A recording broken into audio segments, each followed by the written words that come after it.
Voy a grabar a la gente.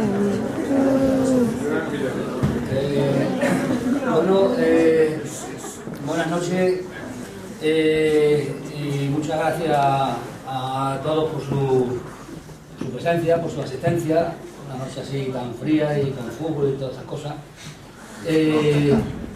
Gracias a Fernando por su presentación y a esa dialéctica entre el poder y el pensamiento.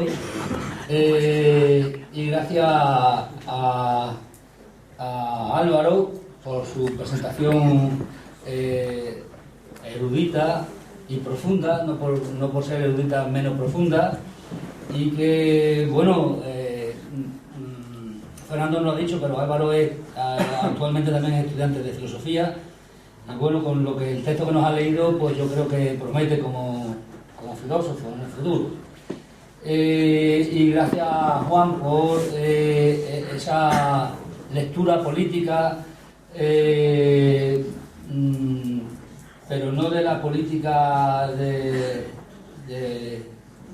andar por casa, sino de un segundo escalón, una reflexión ya sobre la política que ha hecho de los escritos del libro. Bueno, y una vez dicho esto, pues si habéis escuchado los discursos con atención, pues a mí me dejan un papel muy difícil, porque la verdad es que lo han dicho todo. Vamos, todo lo que yo iba a decir ya está dicho. Así que, bueno, voy a hablar de algo. Y, bueno, en definitiva, ellos han hecho su análisis. Y bueno, yo quisiera hacer un análisis de realmente por qué estamos aquí, es decir, por qué estamos en la situación en la que nos encontramos, en lo que he llamado, y además en uno de los artículos aparece el desierto de lo real, se llama Bienvenido al desierto de lo real, tomado de la película Matrix, que ya ha salido aquí. ¿Cómo hemos llegado a eso? Y eso, además, es la antesala de algo peor. Juan ha citado el artículo del ecosocialismo. Yo llevo defendiendo varios años el tema este del ecosocialismo, pero a medida que va pasando el tiempo y de que veo que los ricos van ganando, ¿verdad?, que la lucha de clase la van ganando ellos, como solía decir, ¿cómo no va a existir la lucha de clase si encima la vamos ganando? Pues me parece que cada vez soy más escéptico. Y por eso le puse el título al libro de Un grito en el desierto de lo real, porque ya había escrito el artículo sobre el desierto de lo real y me parecía que el desierto de lo real es donde nos encontramos, que intentaré más o menos describir ahora en qué consiste, y el grito sería la voz del intelectual, de lo que se llama intelectual, lo que se llamaba el filósofo en la Ilustración, o de lo que se llamaba simplemente el filósofo en Grecia, que es a donde nos tenemos que remitir para hablar de todo lo que pasa ahora, porque como bien dice Álvaro, el conocimiento no avanza tanto, y ahora comentábamos precisamente que uno cuando lea a Platón pues aprende de Platón, pero lo lee a los 5 años y vuelve a aprender, y aprende por dos cosas. Primero porque se entera mejor, ya digamos sabe un poco más de filosofía y tal, y en segundo lugar porque uno ha cambiado por dentro, y cuando ha cambiado por dentro pues sabe lo que quería decir aquel hombre, ¿no? Bien, entonces yo más o menos había titulado la intervención que voy a hacer de la Ilustración a la nueva Edad Media. Es decir, digamos que poniendo entre paréntesis lo del ecosocialismo, el ecosocialismo sería una salida, si os queréis leer el artículo, sería una salida, digamos, en la que yo en alguna ocasión, de vez en cuando soy optimista, de casi siempre soy pesimista, pues bueno, es una salida optimista a la crisis en la que nos encontramos. Bueno, crisis no, una quiebra del sistema de producción, y por tanto el fin, este es el fin de este sistema de producción, no el fin del mundo ni nada, eso es otra historia. el fin del sistema de producción, que bueno, duraría décadas, ¿no? Y entonces, ¿qué es lo que ha pasado? Bueno, nosotros venimos de la Ilustración, es decir, de lo que se llama la modernidad, y estamos instalados en la posmodernidad, que es el nombre que le han puesto generalmente los intelectuales, los filósofos, etcétera, ¿no?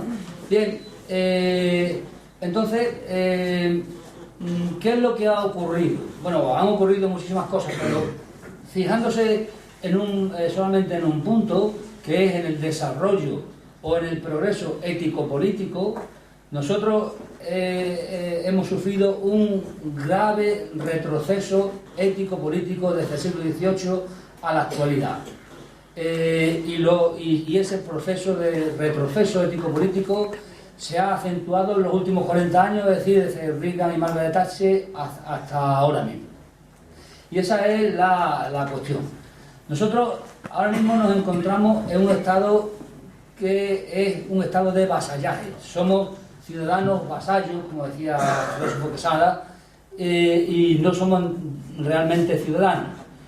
¿Qué es lo que ocurre? Bueno, pues lo que ocurre es lo siguiente. A lo largo de la historia, mis alumnos me lo han escuchado muchas veces, y los que hayan leído alguno de los libros, yo soy un crítico profundo de la idea de progreso.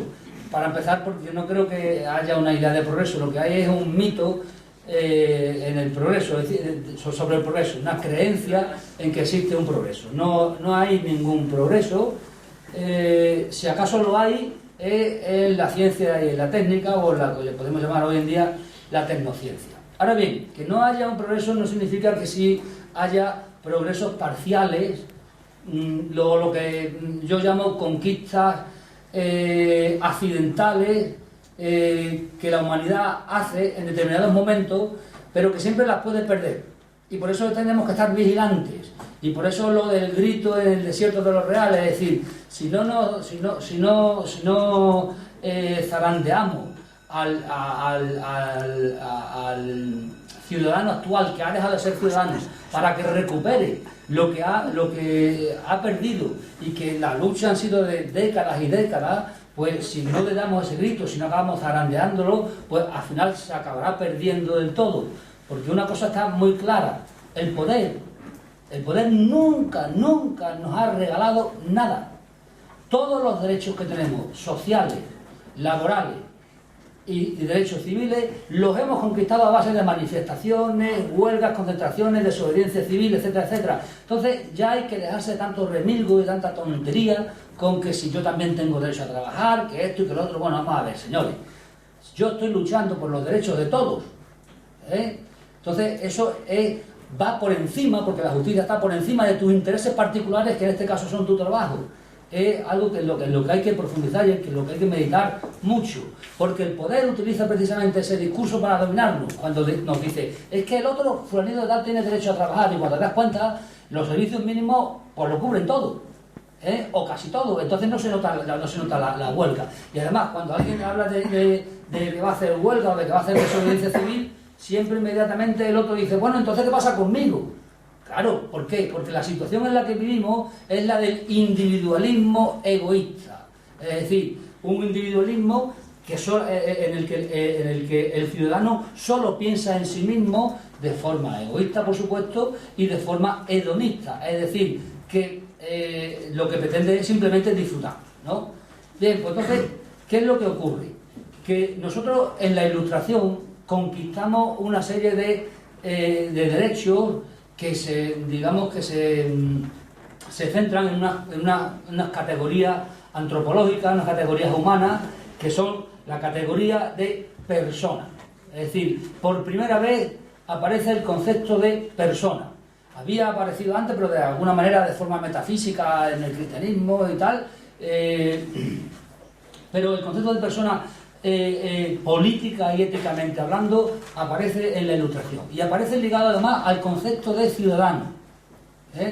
¿Y qué va a ser persona? Pues ser persona va a ser que alguien es un sujeto, es decir, alguien es un sujeto que tiene su fin en sí mismo. Es decir, si tiene el fin en sí mismo, es que no lo tiene fuera de sí mismo y por tanto no puede ser instrumentalizado. O dicho de otra manera, no es un instrumento.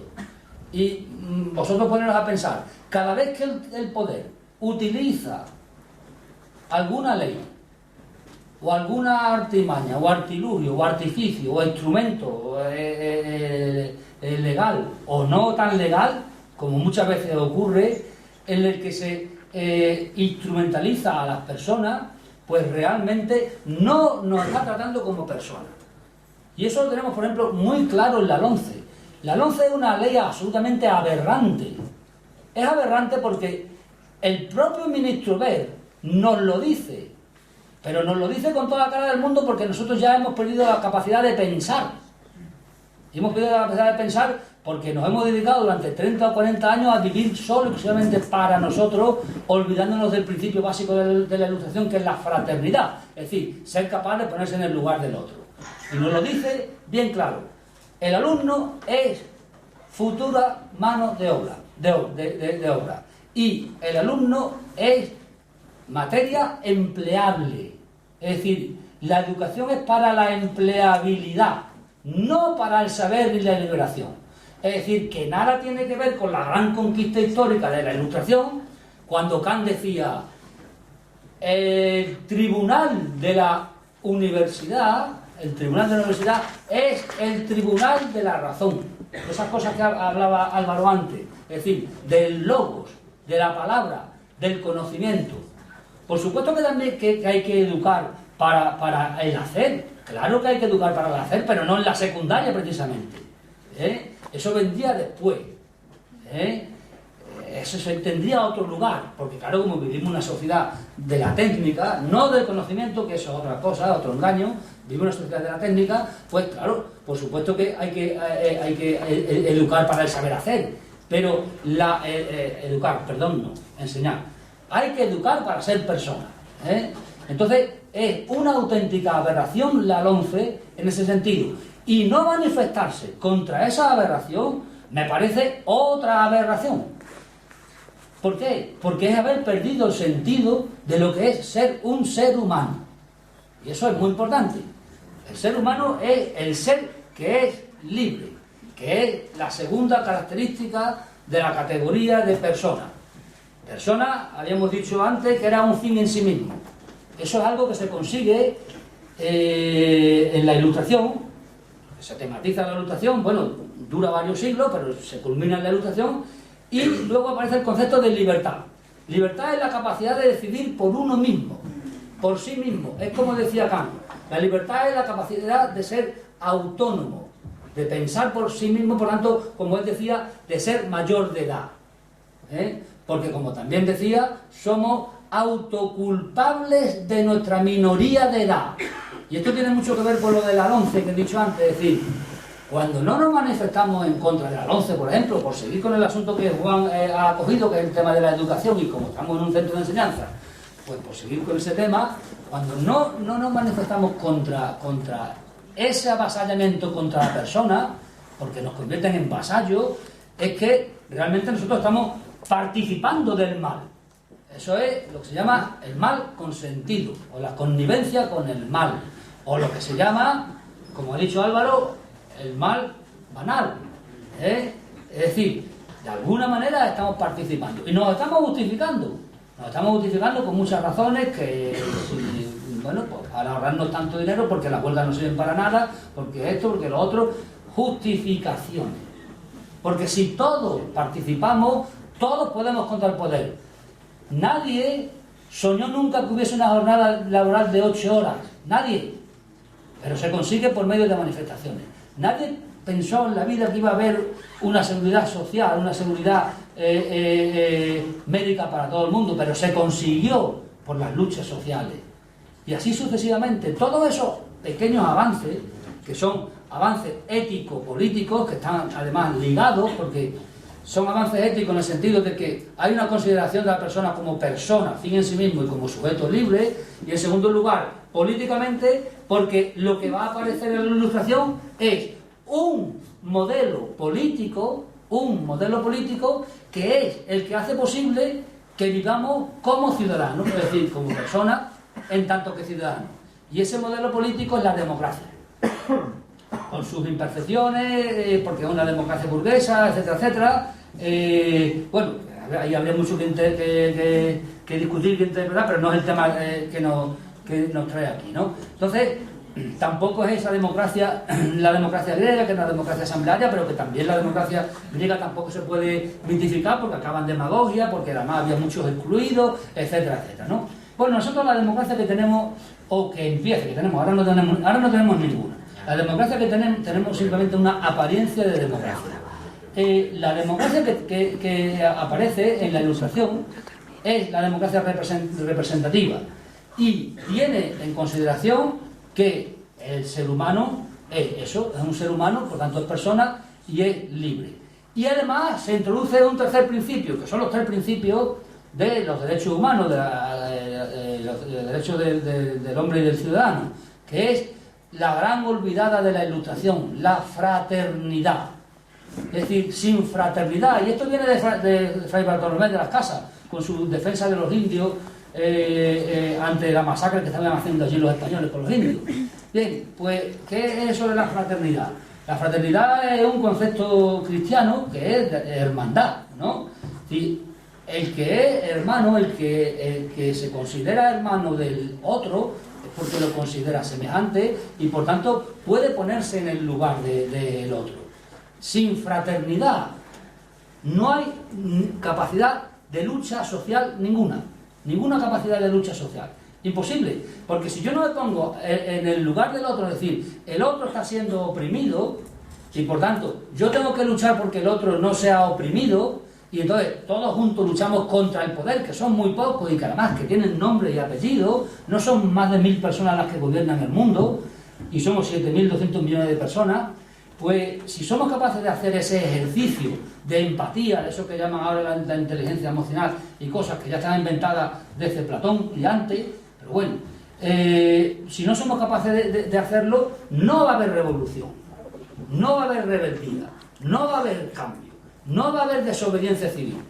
Y la desobediencia civil no es algo que uno hace porque a él le sienta muy bien hacer desobediencia civil. El primero que va a aparecer la desobediencia civil, ya sea una huelga de hambre o cualquier otra medida, va a ser él, porque el poder se le va a echar encima.